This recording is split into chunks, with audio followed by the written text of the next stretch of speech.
Well, I want to bring in now Republican Congressman Don Bacon of Nebraska.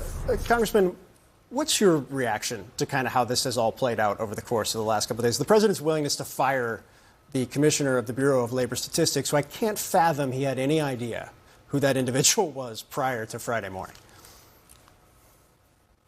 Well, I got two takes on this. First, I do think it was a mistake to so rapidly fire this director.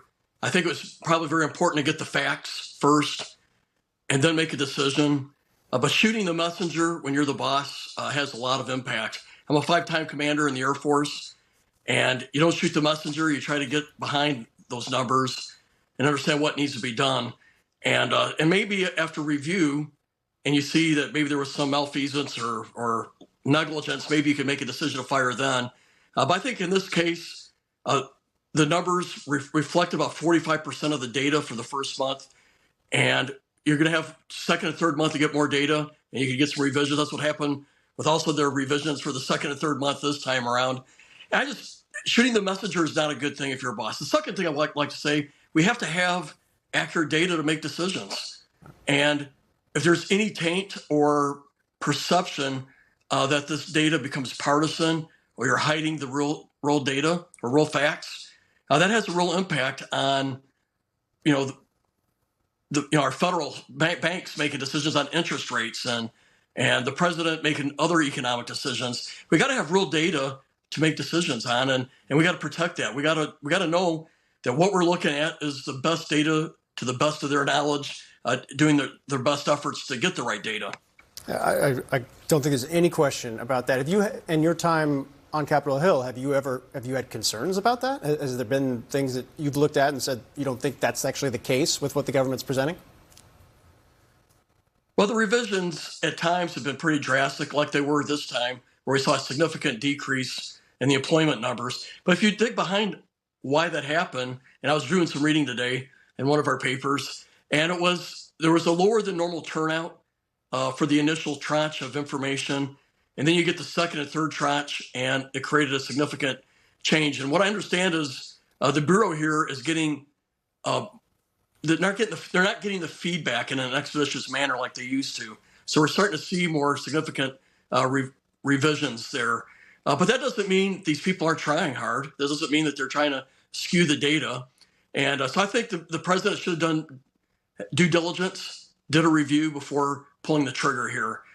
Shooting the messenger as a boss is a bad thing. It has second and third order of effects, and we don't want to, make our data to look suspect to the American people and people making decisions on economic matters. We were talking before you came on just about the kind of the pressure on the organization in terms of funding cuts that they faced over the course of the years. I think there's also a proposal on the table to perhaps merge them with some of the data operations inside the Commerce Department as well right now. Would you like to see more funding go? You're a data guy. You make your decisions, your voting decisions, your analysis decisions off what you're seeing in the numbers of what you're hearing from your district. Is that a concern to you, the budget cuts and the impact that may have on federal data?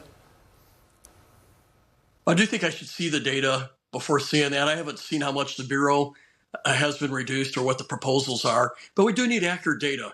Heck, I'm reading a book on Stalin right now. They were putting out data back then on, whether it's America or what, the Soviet Union at the time, the European countries. Everything's based on data, and you got to have accurate data. An interesting thing I find is Stalin didn't want accurate data. It was if you gave him accurate data, he would kill you. This isn't nothing like that.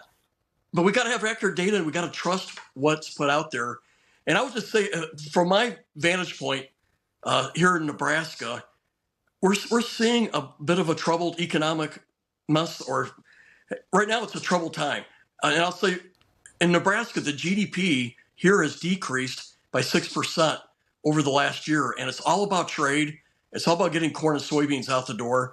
So what I hear with a weak jobs numbers. Well, we're sort of seeing that in Nebraska right now.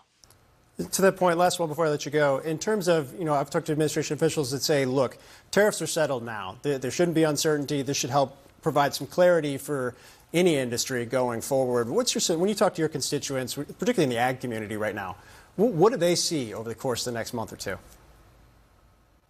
Well, we just saw some new tariff numbers and come out last week. So I don't think it's been stabilized yet. I'm an old school conservative. I like Milton Friedman. Free trade provides the best products at the best price in the most efficient manner. Of course, it has to be fair trade. And I would agree with whether it's not fair trade, the president should try to correct that. But doing tariffs against 80 different countries, I have a hard time accepting that as a sound strategy. I think in the end, the American consumer will be paying a lot more for the price of their goods. And we're already starting to see that because in the end, tariffs are a tax on consumers. And so in Nebraska, what I hear from our Fortune 500 companies, I see it with our agriculture producers. We're losing share of the market right now, and that's going to affect jobs. It will have an effect on inflation. We're already seeing maybe a small uptick, but if the president sticks with these numbers, I think over time, these 25% tariffs will be represented in the goods we buy from these countries. And so I'm concerned about the strength of our economy. And I've not, in reading history, economic history, tariffs have very seldom have brought good to our country. I mean, the last time the Republicans have supported something like this was in the 1930s with the Smoot-Hartley Act, and it turned out poorly. And I think the Republicans learned from it and have never supported tariffs.